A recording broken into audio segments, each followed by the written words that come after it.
¿Qué tal? Sean bienvenidos a la Cerca Televisión, su televisión por Internet, y en este programa de encuentros digitales. Hoy vamos a hablar con el que es el secretario provincial de Comisiones Obreras en la provincia de Albacete, Paco de la Rosa, a quien ya saludamos. Paco, ¿qué tal? Buenas tardes, ¿cómo estás? Muy buenas tardes. Bueno, pues vamos a hablar, entre otras muchas cosas, como piedra angular, de lo que va a ser esa huelga del 14N, del 14 de noviembre, que es la segunda huelga que se le hace al Partido Popular a nivel nacional desde que está en el poder en esta última legislatura. Pero antes, si me permites, pues me gustaría hablar de los presupuestos nacionales aprobados por el gobierno del Partido Popular, el gobierno que dirige Mariano Rajoy, y también de los presupuestos de Castilla-La Mancha que dirige María Dolores de Cospedal aquí en Castilla-La Mancha y particularmente en la provincia de Albacete. Analizamos, si quieres, Paco, en primer lugar, en cuanto a cuál es vuestro análisis al respecto de los presupuestos de Castilla-La Mancha y particularmente de la provincia de Albacete. Bueno, los presupuestos de Castilla-La Mancha, como no podía ser de otra manera, con la presidenta la presidenta que tenemos, como alumna aventajada del gobierno de Mariano Rajoy y del gobierno del Partido Popular, pues ya no son una novedad para nosotros. Desgraciadamente hemos sido los primeros de la clase en hacer unos presupuestos tremendamente restrictivos en cuanto a la prestación de servicios que hasta ahora se venían dando en esta comunidad. Una comunidad que, aunque humilde, pues ha mantenido un conjunto de servicios públicos que yo creo que eran equiparables, incluso que superaban a otros presupuestos de otras comunidades autónomas o incluso nacionalidades. Yo creo que nosotros podíamos ir jactándonos de que teníamos una sanidad con una alta calidad, que teníamos una educación que estaba empezando a funcionar realmente, donde la escolaridad era prácticamente total, donde a pesar de que existía fracaso escolar, que seguramente tendrá mucho que ver también con aquella famosa burbuja inmobiliaria, lo que sí es cierto es que nuestros hijos, los hijos de los trabajadores, del más común de los mortales, tenían acceso a los estudios universitarios. En definitiva, teníamos una educación también de mucha calidad. El pasado presupuesto y este no hacen sino en abundar, aprovechándose de una crisis mundial que si quieres analizamos después, ¿no? Pero aprovechándose de ella, pues intentar hacer un cambio drástico de modelo. Estos presupuestos no vienen a acomodarse a una realidad mundial, a una realidad económica, sino lo que vienen es a terminar de acuñar un modelo de sociedad en el que los derechos fundamentalmente se paguen y que la calidad o la excelencia en cualquiera de los servicios que se prestan vengan determinados por el bolsillo de cada uno y no como hasta ahora por el solo hecho de ser ciudadano de Castilla-La Mancha. Por lo tanto, no podemos sino criticarlos y criticarlos duramente porque además atacan, como suele ocurrir en estos casos, siempre a las capas más débiles de la población, ¿no? Empezando por los propios inmigrantes, que bueno, pues al final hay gente que lo ve bien y que lo ve mal, pero yo creo que el hecho de privar de derechos y de asistencias a cualquier ser humano ya es una absoluta contradicción de lo que tienen que ser los principios básicos que tienen que regirnos, ¿no? Yo creo que por encima del dinero, por encima de la economía, tiene que estar siempre el ser humano. Y estos que son los más débiles, los que se encuentran en el desempleo, las personas mayores, las discapacitadas, los más jóvenes, pues ni tienen acceso a una educación, ni tienen acceso a una sanidad de calidad y, por supuesto, no tenemos algo que es básico y es el acceso a una educación, a un puesto de trabajo, a un empleo. No nos olvidemos que en Albacete estamos ya por encima de los 50.000 desempleados, muy cerca del 30%, lo cual ya empieza a ser cifras tremendamente dramáticas para la población. Y además, haciéndote un pequeño matiz, si me permite, Paco, de esos 50.000, ¿cuántos son jóvenes de 25, 28, 30 años, 32 años? Sí. La cifra exacta no podría decírtela ahora mismo. Lo que sí te puedo decirte es que más de la mitad de los jóvenes que quieren trabajar no pueden hacerlo. Más de un 50% no tienen acceso a un puesto de trabajo, ni siquiera de una cualificación netamente inferior a su preparación académica.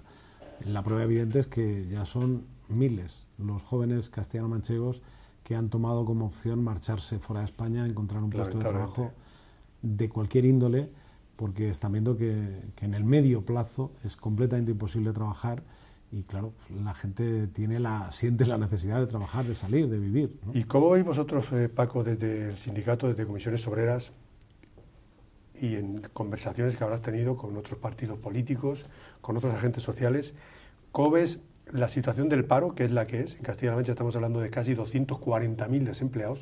Tú hablabas de 50.000 en la provincia de Albacete. En los últimos 3-4 años se han perdido alrededor de 2,5 millones de puestos de trabajo, más o menos.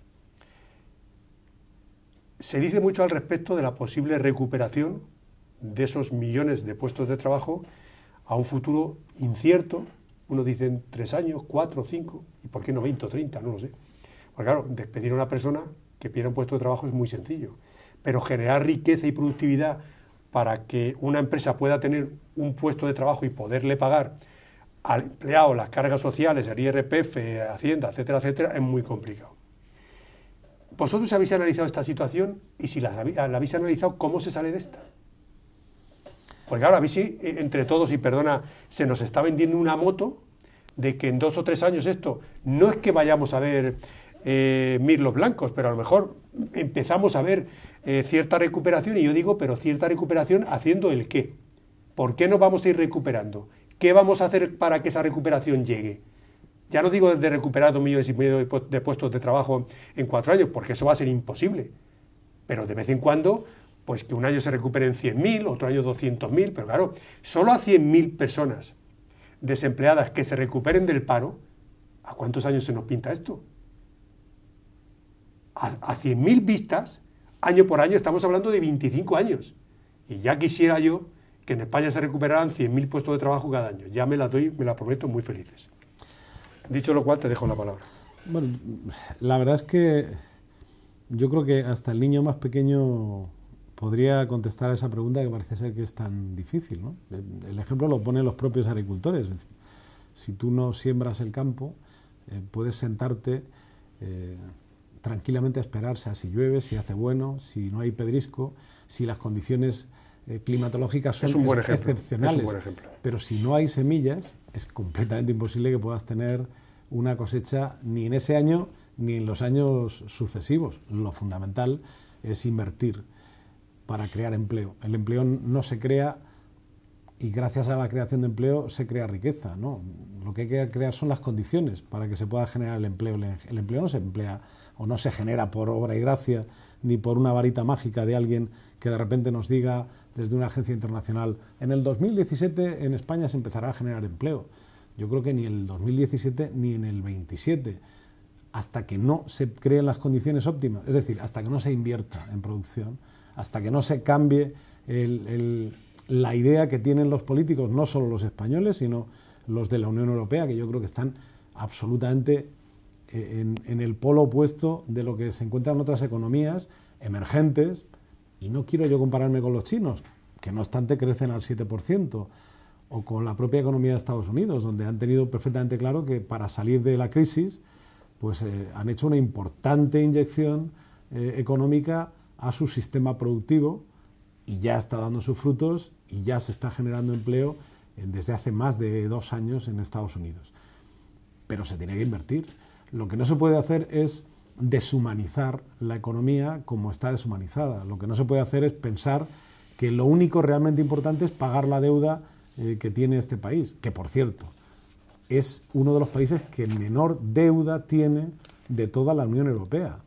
No estamos hablando de la deuda privada, que gracias a la burbuja inmobiliaria sí que es infinitamente superior al resto de deudas privadas de otros países, pero la deuda pública española es sensiblemente inferior a la deuda pública que pueden tener en Alemania, en Francia o en Gran Bretaña. Lo que pasa es que, insisto, deshumanizadamente, el único objetivo, seguido a pie juntillas por el señor Rajoy y por la señora Merkel, es recaudar dinero para pagar la deuda. Y como hay dificultades para pagarla, subir los tipos de interés y considerar que nuestro dinero es un dinero basura porque vamos a ser incapaces de pagarla en el medio o en el largo plazo. Entonces, no es que no haya rescate, es que es imposible rescatar a un país que como único objetivo se ha marcado pagar el dinero que debe. Para pagar el dinero que debe, lo primero que tiene que hacer uno es ponerse a trabajar, producir para poder pagarlo. Pero este país se está paralizando poco a poco, este país se está muriendo. Yo cuando voy por las calles de Albacete, y lamento decir esto porque es muy duro, tengo la sensación de que Albacete se está muriendo. Cada día hay una empresa que cierra. Una empresa en el centro, 2 en el Polígono. Y 14 en otros sitios. 3 en Almansa, 2 en Villarroledo. Albacete se está muriendo poco a poco porque los... Y además es que se transmite. Claro, porque los empresarios albaceteños no reciben la ayuda de nadie. Y dice nuestra ministra de Empleo que los empresarios contraten cuando puedan. Pero mire usted, ¿qué condiciones le está poniendo a los empresarios para que contraten personal? ¿Dónde están los créditos blandos? Bueno, ¿dónde está el dinero que sirve para la inversión productiva? ¿Por qué no se destina ni un solo euro, pero designado en los presupuestos generales del Estado, a la inversión productiva? ¿Por qué todos los esfuerzos económicos que está haciendo este país, que están obligándole a hacer a los ciudadanos de este país, subiendo los impuestos indirectos, que además es la manera más injusta de recaudar dinero, porque gravan igual al rico que al pobre? ¿Por qué se persigue al ciudadano de a pie, incrementándole los impuestos, bajándole el salario, reduciéndole las condiciones de trabajo, y no se hace nada con las grandes fortunas? ¿Por qué no se hace nada con esos empresarios que de manera consciente están atravesando nuestras fronteras, llevándose a manos llenas el dinero que recaudaron en los tiempos de bonanza económica? ¿Por qué no se coge de una santa vez y se le dice a la Unión Europea: este país no puede permitirse el lujo de hundir a sus empresas y a sus empresarios, porque el único objetivo es recaudar? Porque es muy difícil que un peluquero pueda pagar más impuestos cuando pelar cuesta un 13% más. Pues es que por poner un ejemplo. Es que ha puesto un ejemplo que me vale perfectamente, porque efectivamente, ¿no? Me dirijo un poco a los internautas que nos están viendo. Uno de los sectores más gravosos, entre otros muchos, ha sido efectivamente el sector peluquero. El otro día yo estuve a la peluquería y me di cuenta y observé que efectivamente no me acordaba en aquel momento. Me había subido el pelado una considerable suma, un par de euros, y me dice el peluquero, dice: no, es que entre del pagar el 8% de IVA me han subido al 21%. ¿Pero cómo puede haber una subida así? Claro, suben, tenemos la mayor tasa de impuestos en los carburantes, es decir, nadie controla las subidas oligopólicas que tienen las grandes petroleras o las grandes eléctricas en este país. Nadie las controla. Un empresario no puede pagar la luz para producir. Lo que pasa es que, Paco, permíteme, pero dicho lo cual, lo que estás comentando, vamos abocados ¿hacia qué? Hacia un mercado, y lo tengo que repetir muchísimas veces, pero es que es lo que prima parece ser que hoy en día, un mercado neoliberal puro y duro. No, el mercado neoliberal existe. El problema es que yo creo que vamos a la ausencia de mercado. Es decir, creo que el problema que tenemos ya no es que los derechos tengas que comprarlos, que para que tu hijo estudie pues tienes que tener la fortuna de tener dinero, y si no, no puedes hacerlo, que accederemos unos a una sanidad de segunda y otros a una sanidad de primera en función de la chequera que tengamos para pagar medicamentos, tratamientos, operaciones, etcétera. Y lo público desaparece. Efectivamente, pero el problema no es ese, que es un gran problema. El problema es que creo que esto va a llegar todavía mucho más lejos si no lo remediamos. Lo que pasa es que al final todos los pueblos del mundo tienen un grado de aguante, que hay algunos entendidos que se encargan hasta de hacer estudios de hasta cuánto puede soportar una población recortes, injusticias, pisoteos. Todo tiene un límite, ¿eh? Claro, lo que pasa es que esto tendrá un límite, porque con este camino es imposible que este país se recupere. Imposible. Y yo no soy economista, y seguramente sé mucho menos que los de la agencia Moody's, pero creo que es imposible que este país se recupere si seguimos en la dinámica que estamos. Lo que pasa es que yo creo que de momento quienes únicamente estamos movilizados en la calle somos los ciudadanos de a pie, los trabajadores, algunos sindicatos de clase, pero yo creo que aquí falta alguien muy importante. Yo creo que aquí falta el sector empresarial. De manera institucional, yo, fíjate, la primera vez que lo voy a decir públicamente, lo voy a decir aquí en tu televisión, yo voy a invitar formalmente a los empresarios que se sumen a la huelga del 14 de noviembre. Yo creo que es imprescindible su participación. Estamos metidos en el mismo barco y tenemos muchas vías de agua. Si entre todos no nos ponemos a tapar las vías de agua, nos vamos a ahogar todos indefectiblemente. Por lo tanto, para mí, creo que sería muy importante que de hoy en adelante los empresarios, porque en Albacete hay pequeños empresarios, en muchos casos ni siquiera tienen un trabajador a su cargo, y cuando lo tienen es uno o dos como mucho. El empresario del que estamos hablando, el que conforma el 99% del empresariado de Albacete, trabaja muchas más horas que sus propios empleados. Lo pasa tan mal o peor que sus propios trabajadores. No duerme por las noches, no ya porque vaya a cobrar el salario, sino porque además seguramente tampoco se lo puede pagar a su trabajador. Ese empresario tiene que dejar de pensar que está en una escala diferente a los demás, tiene que pensar que es un trabajador como otro cualquiera, tiene que pensar que se tiene que coger de nuestro brazo, o nosotros del suyo, y tenemos juntos que decirle a este gobierno que ese no es el camino, que se acabó, que hemos hecho tope, que queremos de verdad salir, que no estamos en disposición de soportarlo todo, que todo tiene que tener un límite, que este gobierno no puede ganar las elecciones con un programa y engañarnos como un vil trilero y vendernos un programa en el que lo único que hay son recortes, lo único que hay son varapalos en los que hay una incompresión total a los problemas de la ciudadanía. No es un cheque en blanco, no hay que esperar a que pasen 3 años para decirles que se vayan del gobierno, hay que decirles que tienen la responsabilidad de gobernar, pero tienen la responsabilidad de gobernar con lo que prometieron que iban a hacer, y si no están en disposición de hacerlo, lo más honesto y lo más honrado es que se vayan y que dejen a otros el intento de hacer que vayamos todos juntos. Lo deseable sería que los políticos estuvieran los primeros, pero si no quieren estar ahí, yo creo que al menos trabajadores y empresarios tenemos que estar en este barco, porque si no es imposible salir. Uno de los eslogan, me imagino, supongo, intuyo, bueno, está dicho, el día 14 me imagino que va a ser el del referéndum ya, ¿no? Claro, bueno, el referéndum tiene que ver con lo que hablábamos hace apenas un instante, es decir, yo creo que no podemos pisotear la democracia, no podemos reírnos de nuestras normas básicas de convivencia.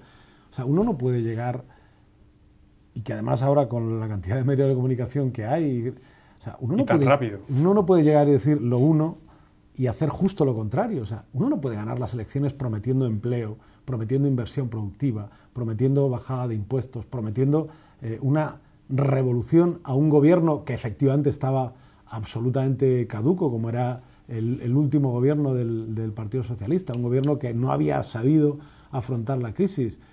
Yo creo que muchos ciudadanos votaron engañados a un señor Rajoy que prometió hacer algo que no ha hecho. Sí, pero fíjate que, sin embargo, es así, como tú dices, pero Mariano Rajoy en los últimos días está saliendo a la palestra diciendo que sí, que efectivamente él va a hacer aquello que tenga que hacer, incluso aquello que dijo que no iba a hacer, y si ahora lo tiene que hacer, lo va a hacer. Claro, por eso digo, pero es que eso... Pero y siendo él consciente lo dice. Eso es vulnerar principios básicos de nuestra Constitución y de nuestra democracia. Yo creo que lo peor que ha hecho el señor Rajoy y su gobierno ha sido empobrecer la democracia de este país. Ha sido burlarse de las normas esenciales, de la Carta Magna y de los propios ciudadanos. Creo que todos los intentos de intentar hacernos creer que menos democracia es más, o sea, contarnos que se puede gobernar mejor un país con menos diputados, que se puede gobernar mejor una región, como dice la señora Cospedal, con menos personas en el Parlamento, que haya menos instituciones, prescindir de instituciones que servían para fiscalizar el ejercicio del gobierno. Eso no es ahorrar dinero, eso es directamente pasar de un Estado democrático pues a un Estado pseudo dictatorial, donde al final un puñado de privilegiados, porque claro, si los políticos no cobran, y yo sé que eso está muy feo de decirlo, y los internautas que me verán dirán, mira, este defiende los salarios de los políticos, pues mire, usted sí lo defiendo, porque el político que tiene un salario tiene la independencia. Un político que no tiene salario o es muy rico y puede vivir sin trabajar y dedicarse como un arte muy noble a la política, con lo cual siempre tendrá una visión de la realidad completamente deformada, está arriba de la cúspide, o para sobrevivir tendrá que ser sponsorizado por alguien. El modelo estadounidense es un ejemplo muy claro. ¿Quién llega a ser presidente de los Estados Unidos? Sino quien tiene importantes inyecciones económicas para su campaña electoral. Inyecciones económicas que vienen dadas por empresarios que después efectivamente ponen la mano. Pide el impuesto revolucionario, claro. Piden la mano para que se ejecuten todos esos proyectos empresariales que de alguna forma han pagado al conseguir que gane este o aquel presidente. Yo creo que es muy peligroso cargarse la democracia, es muy peligroso machacar y pisotear todo lo que tiene que ver con las instituciones. La democracia, los políticos, la política han hecho que en este país todos, por lo menos hasta ahora, tengamos derecho a una sanidad universal. Todos, desde el pueblo más pequeño hasta la ciudad más grande, teníamos derecho a que nuestros hijos fueran al colegio. Y si estaban lejos de él, tenían derecho a un transporte escolar, a un comedor escolar. Teníamos derecho a que nuestras personas mayores cada vez más tuvieran derecho a poder tener una vida digna cuando ya están imposibilitados para poder valerse por sí mismos. Eso se ha construido desde la democracia. Y estos ahora pretenden decirnos que todo eso hay que cargárselo. Que va a llegar un salvapatrias, que en este caso se llama Rajoy o Cospedal, y que nos va a dar lo que nosotros no sabemos realmente lo que queremos. Ellos sí saben lo que queremos, y lo que queremos es que se privatice el hospital de Almansa para que pues algunos amiguetes de estos políticos puedan hacer un buen negocio con la sanidad. Dicen que hay que privatizar Renfe para que, como ya ha ocurrido, perdamos más de la mitad de la frecuencia de trenes que teníamos, porque eso es lo mejor para nosotros, que haya menos trenes y que sean más caros. Eso es lo que dicen ellos que es mejor, o dicen que es mucho mejor que la universidad o las tasas universitarias suban más de un 50%, porque con eso habrá más calidad de enseñanza. No, mire usted, con eso lo que habrá serán muchos menos alumnos, y los que sean alumnos, pues serán aquellos que su papá tiene mucho dinero para poderles pagar la matrícula de manera indefinida. O sea, ya se sacará el nene en la carrera cuando pueda, como ocurre en muchas universidades privadas. Eso es algo que nos ha dado la democracia. Todos esos derechos que ahora se están alienando de esta manera. Y nos dicen que, como hemos vivido por encima de nuestras posibilidades, que no sé tú, yo sigo teniendo el mismo coche, que es ninguno, yo sigo teniendo un pisito y una hipoteca que pagar, me imagino como el 99% de los españoles. No sé yo quién ha vivido por encima de sus posibilidades. Hombre, viendo los salarios de algunas presidentas de comunidades autónomas, que no son uno ni dos, sino 3 salarios, y todos muy grandes e importantes, pues a lo mejor ellos sí han vivido por encima de sus posibilidades. Yo creo que el resto no, y no nos merecemos este gobierno. Porque, Paco, si todo esto es así, como tú estás diciendo, y sin embargo el Partido Popular, la directriz política que lleva, es la que es, de recortes, de austeridad, de ir poco a poco reduciendo la inversión pública. De hecho, prácticamente inversión en infraestructuras en Castilla-La Mancha va a haber ninguna, prácticamente ninguna. Se van a limitar, según ellos mismos, a ir acabando algunas obras, algunas, no todas, que están en marcha, y poco más. Y bueno, ellos dicen que en todo caso han hecho una apuesta, y hoy precisamente ha dicho Cristóbal Montoro que son los presupuestos más sociales prácticamente de la historia de la democracia, más sociales. Cosa que uno no termina tampoco mucho de entender, intentando ser objetivo. Pero en todo caso, digo yo, si esto es así como tú lo estás comentando, y ellos también lo saben, digo, los del Partido Popular, el gobierno del Partido Popular, ¿por qué lo hacen? ¿No hay otra salida? ¿Por qué esos recortes? ¿Es una cuestión de ideología política? ¿O es que hay una imposición de Europa por parte de Angela Merkel, o de Estados Unidos, o del Fondo Monetario Internacional, o de determinadas empresas multinacionales a nivel mundial, que son las que al final le van a dar a Mariano Rajoy un dinero concreto para poder sufragar la deuda que se tiene? Es que no lo sé. No. Pues yo es que parto de la base de que cuando se restauró la Comunidad Económica Europea y le llamaron Unión Europea, cuando se inventó el euro, cuando se proyectó que todos los países miembros de la Unión Europea tuvieran una moneda única, yo creo que, a pesar de que nos vendieron que lo que pretendíamos es tener un mercado mucho más fuerte, mucho más competitivo en el ámbito internacional, yo creo que no se estaba pensando en los ciudadanos, se estaba pensando en las economías, en los modelos neoliberales, neocapitalistas, y en el negocio que Europa y los europeos podían suponer para el resto de economías, y sobre todo para los poderosos, para poder tener un mayor manejo de todos nosotros. Creo que en ningún momento, en ningún caso, se ha pensado en los ciudadanos. Creo que desde la Segunda Guerra Mundial hasta ahora hemos ido avanzando hacia un precipicio, y aunque se ha crecido mucho, yo creo que se venía proyectando por parte de las nuevas sociedades neoliberales, pues un modelo como al que se nos está llevando. Era completamente increíble para muchos poderosos en este mundo que en Europa se tuviera el estado de bienestar que se tenía, que los países hubieran prosperado hasta el punto de tener a sus ciudadanos en unos niveles medios de estado de bienestar. No era razonable para algunos que uno de los grandes graneros económicos para ganar dinero pues estuviera despilfarrando el dinero en servicios públicos. Y han aprovechado esta coyuntura como podía haber sido otra. Me decías, ¿por qué el PP no lo hace si lo sabe igual que lo sabemos todos? Porque la gente del PP no piensa creo que como tú y como yo, porque creo que pensamos parecido. Y si no es así, me rectificas. Así es. Creo que no piensan igual. Creo que piensan en otra clave y en otros colectivos. Es muy sospechoso que se hable de privatizar hospitales y que curiosamente aparezcan en las supuestas sociedades que van a comprar esos hospitales el nombre de personas muy allegadas a estos gobernantes que deciden vender los hospitales. Es muy sospechoso que la primera vez que gobernó el Partido Popular en este país se vendiera la empresa más rentable, como era Telefónica, a unos grandes amigos, curiosamente hasta compañeros de facultad, si no me equivoco, del señor Aznar, y que esta haya sido una empresa que haya dado pingües beneficios que podían haberse quedado en las arcas del Estado y que podían haber servido para sacarnos de algún que otro apuro y que se hayan vendido. Es curioso que una empresa como Renfe, rentable donde las haya, con tecnología punta, de las que fue la pionera en muchos países europeos, por delante de muchos de ellos, en la alta velocidad, pues que se esté fraccionando para pasar posteriormente a su venda. Es increíble pensar cómo una empresa rentable como es Correos, pues esté empezando a hacer dos paquetes diferenciados.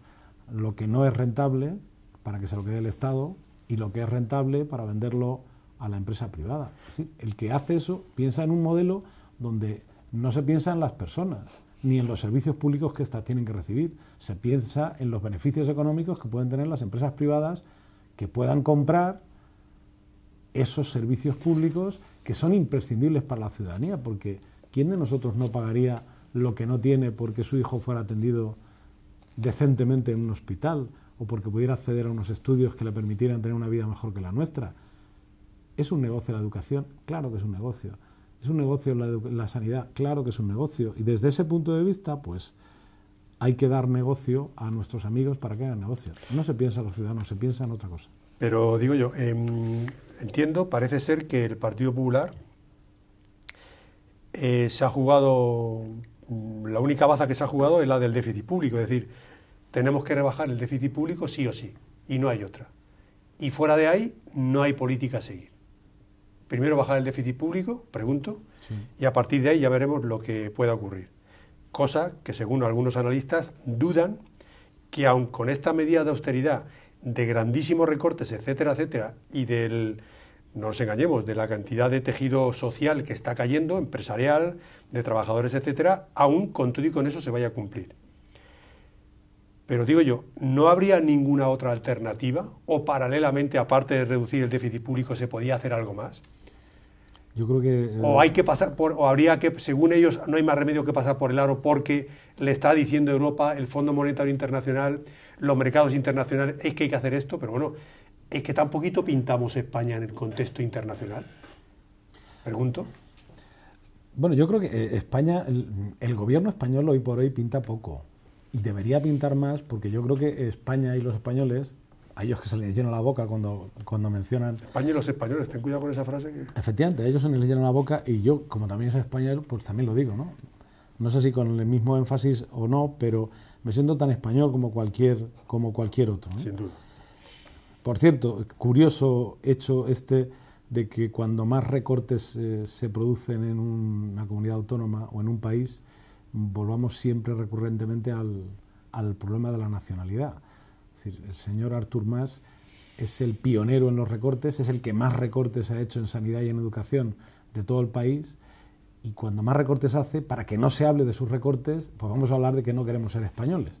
Entonces, vamos a recurrir al espíritu nacionalista para que con eso no se pueda hablar de lo que en realidad estamos haciendo, ¿no? Y además convocamos elecciones porque al calor del nacionalismo seguro que ganaremos esas elecciones. Creo que es una manera muy burda, una vez más, de engañar al pueblo. No sé yo si el señor Rajoy y el señor Mas no estarán hasta de acuerdo en que se hable de España y de Cataluña antes de que se hable de los terribles recortes que están sufriendo los españoles y, por supuesto, los catalanes, ¿no? Insisto, Paco, aparte de reducir el déficit público, que de luego hay que reducirlo, Sí. pero ¿qué se puede hacer más? Bueno, es decir, no vaya a ser visto lo visto y pasadas las elecciones que acabamos de pasar del País Vasco y Galicia, pues uno es que ya no sabe qué pensar. Es decir, a lo mejor es que tiene que ser así. Pregunto, hago de abogado del diablo. Sí, bueno, pero yo creo que tú sabes que no tiene que ser así. Pero bueno, yo insisto, hago de abogado del diablo. Yo creo que los ciudadanos también lo saben. Pero fíjate si para ellos era importante que incluso nos llegaron con veranosidad o con agosticidad, nos cambiaron la Constitución. O sea, algo que jamás se había tocado. La Constitución era, pues eso que a todo el mundo le daba miedo, que no digo yo que no hubiera que cambiar algunas cosas de la Constitución, pero que ningún político jamás se había atrevido a tocar la Constitución de 1978 y, sin embargo, por aquello de darle prioridad al déficit público o al pago del déficit público, se cambió la propia Constitución. Hay que decir que de acuerdo Partido Popular y Partido Socialista. Y la cambiaron porque para ellos la prioridad es pagar la deuda, porque eso es lo que le han dicho los mercados que tienen que hacer y ellos obedientes lo realizan. Pero es que creo que un político no tiene que estar al servicio de los mercados ni de los mercaderes. Un político tiene que estar al servicio de los ciudadanos.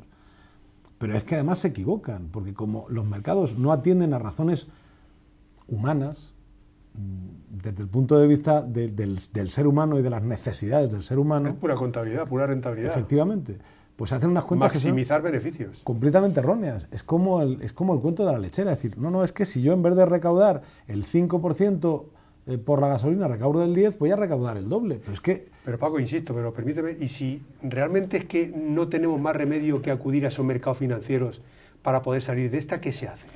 Pero si digo yo, no sería necesario. El problema es que hay que dar dinero a ganar a los bancos. Es decir, ¿por qué los estados se tienen que financiar en el mercado secundario?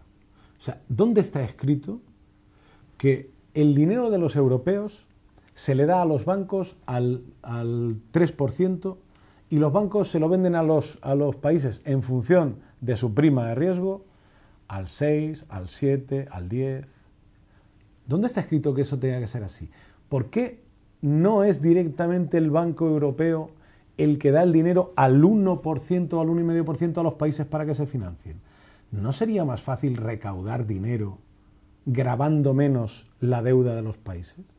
¿No sería más sencillo sacar a Grecia de la crisis, a Portugal, a Irlanda o a España, dándole dinero a un precio asequible para que pudieran reactivar su economía y devolver cuanto antes la deuda que deben?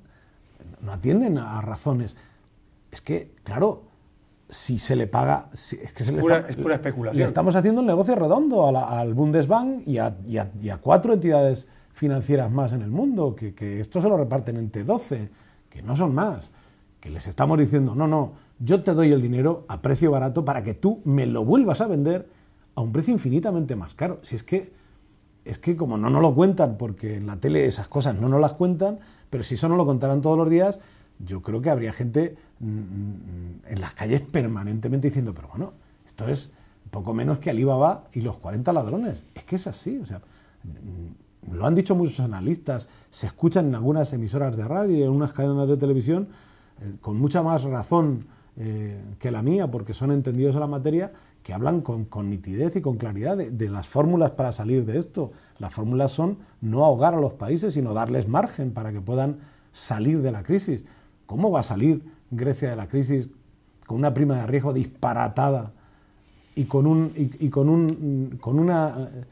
porcentaje de intereses que ya es absolutamente impagable? Porque fíjate, Paco, todos hemos oído en los últimos días, alguna que otra grabación que se ha hecho, no sé si clandestina o no, hablar, no sé si ha sido en radio o en televisión, en los dos sitios, algún que otro broker al respecto de los mercados especuladores, diciendo que él y su empresa, quien representa, me imagino que holding empresariales, pues evidentemente es lógico, y no estoy diciendo nada del otro mundo, que cuanto peor le va a España, a Grecia, a Italia o a quien corresponda, más gana su holding internacional y por tanto ellos son felices. Claro. Que es lo que tú estás diciendo, es decir, pero ¿cómo hemos podido, digo, y te subrayo tus palabras, deshumanizar hasta ese punto a la sociedad? Pero ¿cómo una empresa o un holding empresarial que mueve miles de millones de euros es capaz de pensar, ahí me da igual que España se vaya al carajo, con tal de que yo pueda tener una serie de inversiones puestas en determinados países y especular cada vez más? Uno llega a pensar que no sé, es que ya, yo creo que nos hemos equivocado, hemos llegado ya a un punto de neoliberalismo a ultranza tan grave que a lo mejor lo que hay que hacer es cambiar el modelo, que es un poco lo que tú planteas, digo yo. Sí, bueno, sí. No, cambiar el modelo, digo, es que sí, obviamente sí. Yo lo que exigiría, yo lo que creo que tenemos que exigir los ciudadanos, y yo creo que esto es algo que tendrá que ir calando poco a poco y que cada vez se alzarán más voces, aunque solo sea porque seguramente mientras hoy lo que predomina es el miedo, y ese es un gran hándicap que tenemos, la gente tiene miedo a salir a la calle, la gente tiene miedo a perder su puesto de trabajo, pero cuando la necesidad empieza a vencer al miedo, pues yo creo que en este país, en esta vieja Europa, se va a hacer una revolución. ¿Y por qué se tiene miedo a salir a la calle, Paco? ¿Por qué piensas que se tiene miedo a salir a la calle? Si es que se tiene miedo. Pues a mí me gustaría que pudiéramos tener una mirilla como la que tenemos en la puerta de casa en muchas empresas de Albacete y pudiéramos escuchar las palabras del empresario que, reunido en asamblea con sus trabajadores, les dice a tenor de la participación o no en la huelga del 14 de noviembre, ¿no? Lo digo porque ahí me han reconocido centenares de trabajadores que les hubiera encantado participar en la última huelga general, pero que no lo han hecho porque se les ha anunciado con toda nitidez y claridad que su participación en la huelga determinaría su continuidad en la empresa. Pero permite, Paco, ¿eso son excepciones o generalmente eso era así? A mí me lo ha dicho muchísima gente. Sí, ¿no? Pregunto. El miedo a perder el puesto de trabajo, cuando es el único sustento, cuando seguramente a lo mejor sea el único salario que entre en la unidad familiar, pues te hace, de hecho, mira, ningún convenio colectivo de Albacete se ha rebajado. Puede ser que no se hayan firmado, puede ser que estén congelados, pero ninguno se ha bajado. Y sin embargo, los analistas dicen que los salarios o el poder adquisitivo de los trabajadores en Albacete se ha reducido en casi un 20%. Y no estoy hablando de los funcionarios, que es perfectamente contrastable por los diferentes recortes que han ido sufriendo. Digo el trabajador de a pie. Se le ha rebajado el salario un 20% y aquí nadie ha protestado por ello. Yo los entiendo y entiendo su situación. Es el miedo el que les hace renunciar a una parte de su salario, a una parte de su jornada, a una parte de su forma de vida, porque es más importante mantener el puesto de trabajo. Entonces, tendremos que vencer ese miedo y salir a la calle, porque somos los ciudadanos los que además a lo largo de la historia de Europa hemos sido capaces de cambiar modelos, de cambiar sistemas, de cambiar regímenes. Incluso, aunque algunos digan que murió en la cama, incluso el propio régimen franquista, que tenía una vocación continuista que fuimos capaces de parar pacíficamente, cosa que por otra parte pues fue algo casi mágico, ¿no? El país estaba muy convulso en aquel entonces. Y creo que ahora nos veremos abocados a otra revolución. Y yo sé que a lo mejor digo esto y alguien me va a decir, bueno, este hombre, ¿qué está diciendo? Sí, una revolución pacífica. Alguien nos ha iniciado una revolución a nosotros. Alguien nos ha dicho, tenéis que dejar de vivir como estáis viviendo. ¿Consideras que es necesaria una revolución pacífica? Sí, claro. Yo considero que es necesario que empresarios y trabajadores, ciudadanos en general, tienen que decirle a nuestros políticos que tienen que estar delante de nosotros. Es que si no, no tiene sentido. O sea, ¿qué sentido tiene elegir a un partido político para que te gobierne, para que haga justo lo contrario de lo que tú lo demandas? Porque lo dice el Bundesbank, porque lo dice la Troika, porque lo dice el FMI o el Fondo Monetario. No, mire usted está puesto aquí por los ciudadanos porque además usted se comprometió en un programa electoral a generar empleo, a hacer inversión productiva, a no rebajar las pensiones, no rebajar los salarios. Bueno, pues el partido que no haga eso se tendrá que marchar a su casa y pondremos a otro que lo haga. Paco, tú como secretario provincial de Comisiones Obreras en la provincia de Albacete, estás visitando constantemente a empresarios, estás hablando con trabajadores. ¿Qué te transmiten los empresarios pequeñitos, por ejemplo? Podemos hablar luego de los grandes, pero de estos empresarios con 2 empleados, 3, 4, que son los que hay en Albacete. ¿Qué es lo que te transmiten? ¿Qué es lo que ven? Pues algo muy preocupante. Transmiten desesperanza. Desesperanza, ¿no? Transmiten desesperanza. No ven salida. Yo los veo con los guantes caídos, a veces sin ganas de luchar. Y de verdad que esas cosas te acongojan, ¿no? Porque cuando no ves a un empresario peleón, que lo son, y aquí lo son mucho, uno se preocupa, ¿no? Porque en la liza legítima, esta que tenemos empresarios y trabajadores por la pelea del convenio, por el punto de la subida salarial, bueno, eso es algo que le da vida a una ciudad, a una sociedad, ¿no? Pero cuando ves que... Pero que esto ya traspasa ya esos límites de un punto del convenio, eso no es otra cosa. Claro, eso ya es una entelequia casi. Por eso te digo. Cuando uno ve que el empresario ya no mira la raya del horizonte, ya no persigue un objetivo y una meta, ya como mucho se dedica a la supervivencia, ¿no? O los más aguerridos a buscar mercados internacionales o incluso a trasladar su empresa a otro ¿Y cómo se lugar. consigue ese marco necesario para que las empresas puedan desarrollar su gestión? ¿Qué es lo que hace falta? Porque claro, yo pregunto una cosa, te pregunto a ti, el dinero es necesario, pero no es imprescindible y solo imprescindible el dinero. Hay que poner una serie de mimbres, de infraestructuras, logísticas, técnicas, sociales, para que las empresas puedan ser competitivas, puedan vender sus productos. De poco sirve que a una determinada empresa con 5 empleados le den 2 millones de euros si dentro de 5 años va a deber esos 2 millones de euros más todo lo que debe ya. Porque no hay un mercado competitivo y potencial donde esa empresa pueda meter sus productos. O sea, que no es una cuestión de dinero, aunque también, sino de ese marco necesario para que las empresas puedan ser competitivas. ¿Y ese marco quién lo pone? Habrá que hacer una serie de análisis de mercado a ver qué es lo que hace falta, por ejemplo, en la provincia de Albacete, y a partir de ahí buscar los nichos de mercado laboral. Pero, ¿y esos análisis quién los hace? ¿Los políticos, perdona, que nos están gobernando en la provincia de Albacete, unos y otros? Porque habría que hablar con ellos, para ver cómo hablan, lo que te dicen, Sí, claro. Pero ¿saben lo que dicen? Es que precisamente de eso que tú estás hablando es de lo que adolecemos. Es que esta televisión es una televisión en la que, como ves, se puede hablar. Sí. Es que no en todas se puede hablar. Bueno, en algunas no hablamos porque no nos sacan, pero es así. Esto es así. Si ¿Qué no le vamos a hablaríamos. hacer? Si no hablaríamos. Así no va el percal, digo a la cerca.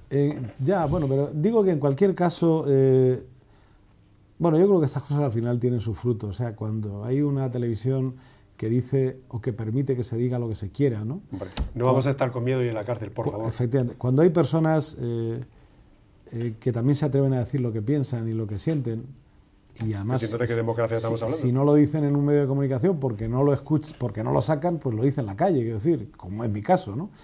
Y además prefiero equivocarme 100 veces, pero no permanecer callado cuando estoy viendo que a mi alrededor la gente como yo sufre, ¿no?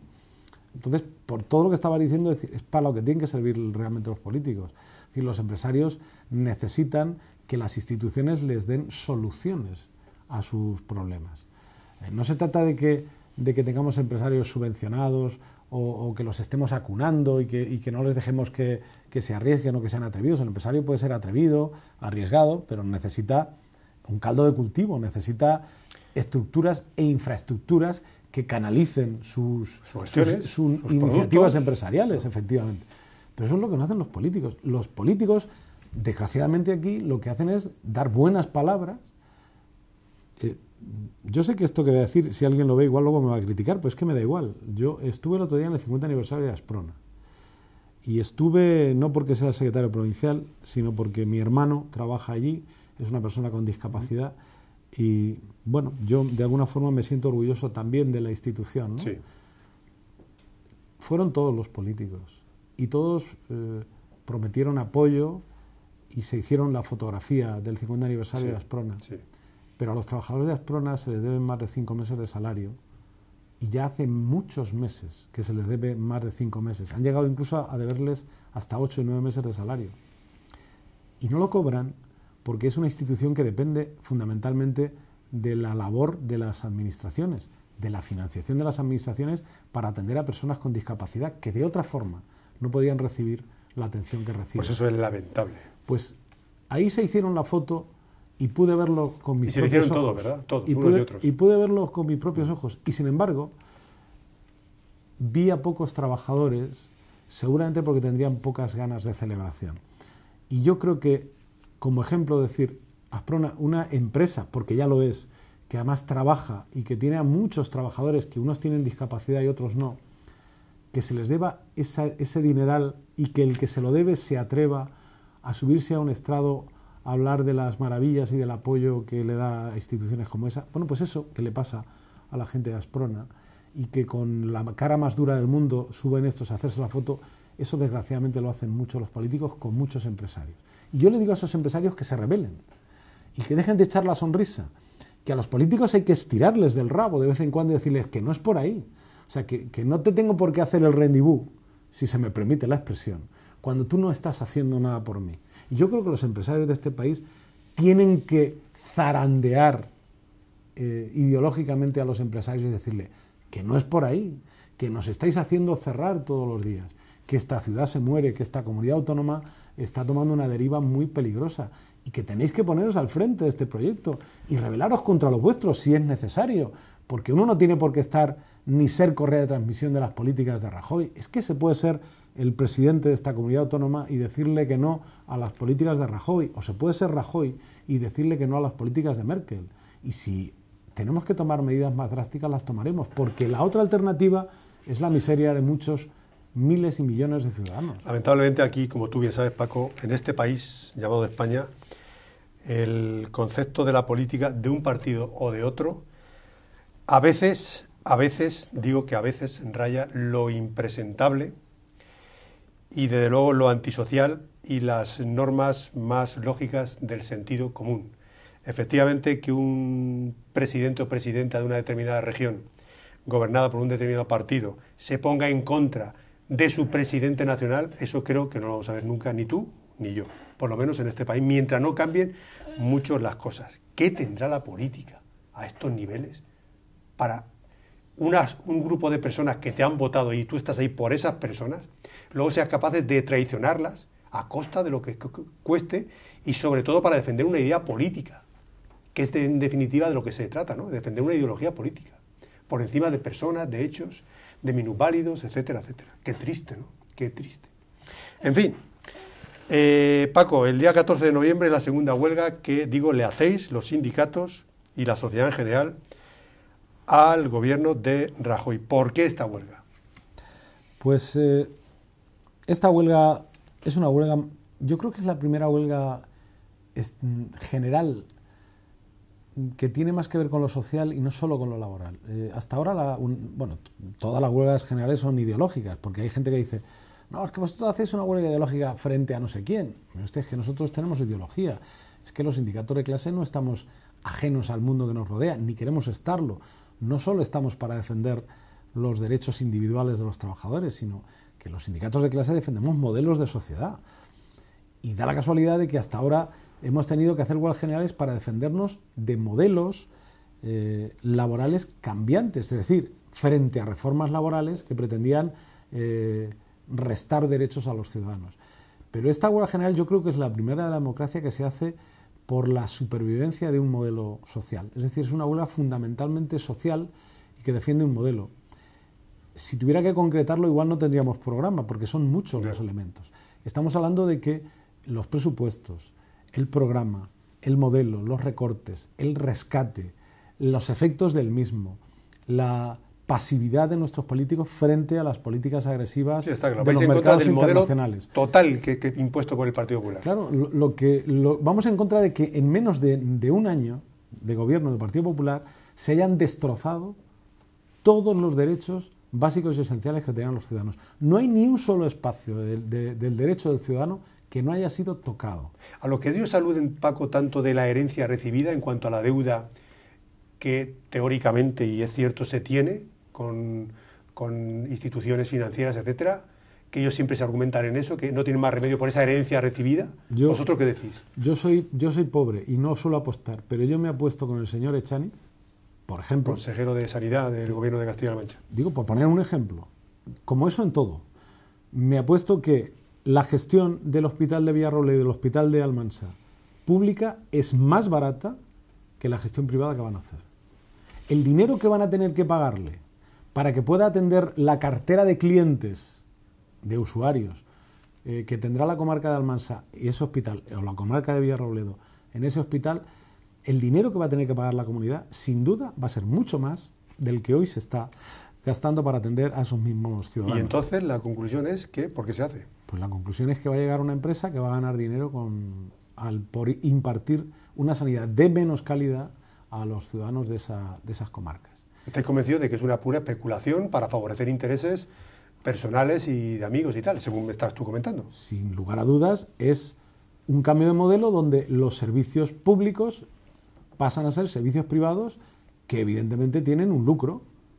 Un lucro. Cualquier empresa privada nace con el espíritu de ganar dinero. Entonces, si es una empresa privada sanitaria, pues lo que se dedica es a impartir salud a cambio de dinero. Entonces, si privatizamos los hospitales, pues evidentemente hay un margen comercial que la empresa que lo imparte tiene que llevarse. Conclusión, habrá un deterioro de la calidad de la sanidad y un mayor beneficio de la empresa que lo imparte. Por lo tanto, yo me apuesto lo que el señor Echaniz quiera como ejemplo de modelo, es decir, ¿qué herencia recibida? La herencia recibida es el modelo en el que nosotros vivíamos. La herencia recibida seguramente tiene mucho más que ver con los que especulaban, que no eran solo los políticos, sino muchos otros, pero la herencia recibida no es un modelo de sanidad, es que ese modelo de sanidad lo hemos tenido siempre. Es que se ha ido mejorando y ha ido cambiando. Es que el modelo educativo ha sido un modelo público. Y ahora resulta que ya no hay libros, no hay profesores, no hay colegios, no hay atención, no hay profesores de apoyo, no hay nada de todo eso, porque al final hay que apostar por la escuela privada. Porque además también hay un ejemplo muy claro. ¿Por qué se recorta en la escuela pública? ¿Por qué se recorta en la escuela pública y no se ha recortado ni un céntimo en la escuela privada? ¿Por qué en Madrid, en la Comunidad de Madrid, se está subvencionando especialmente a los colegios que ahora hacen discriminación niños-niñas? Porque avanzamos a un modelo diferente, a otro modelo. ¿Pero es más cara la educación pública que la privada? No, de ninguna manera.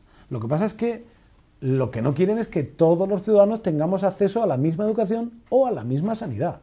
Pero eso ya es hablar de un cambio de modelo. Tenemos que acabar, Paco. ¿Qué esperáis después de esta huelga del 14N? ¿Qué esperáis? Pues esperamos salir fortalecidos. ¿Una concienciación social? Sí, digo, pregunto. Yo no espero que vayamos a hacer la catarsis después de la huelga y que todo vuelva a la normalidad o que todo vuelva como fue. Esto es una carrera de largo recorrido. Pero sí que espero de esta huelga un reforzamiento del pueblo español. Yo espero que la ideología, la defensa de los derechos tome mucho más sentido. No somos ya solo comisiones UGT, hay una cumbre social, hay cientos de organizaciones sociales que se han ido articulando a raíz de estos recortes y que van a impulsar también este movimiento ciudadano. Esta huelga es un movimiento ciudadano que nos va a llevar indefectiblemente a decirle a nuestros gobiernos cómo tienen que gobernar a sus ciudadanos. Y ese es el principio de esa revolución que yo decía, pacífica, sí. Y que tiene que dar como fruto el que al final volvamos a ser dueños de nuestro futuro y de nuestro destino y que no sean los poderes económicos los que nos gobiernen, sino nosotros a nosotros mismos, que es la esencia básica de la democracia de la que nos dotamos hace más de 35 años. Pues amén, así sea.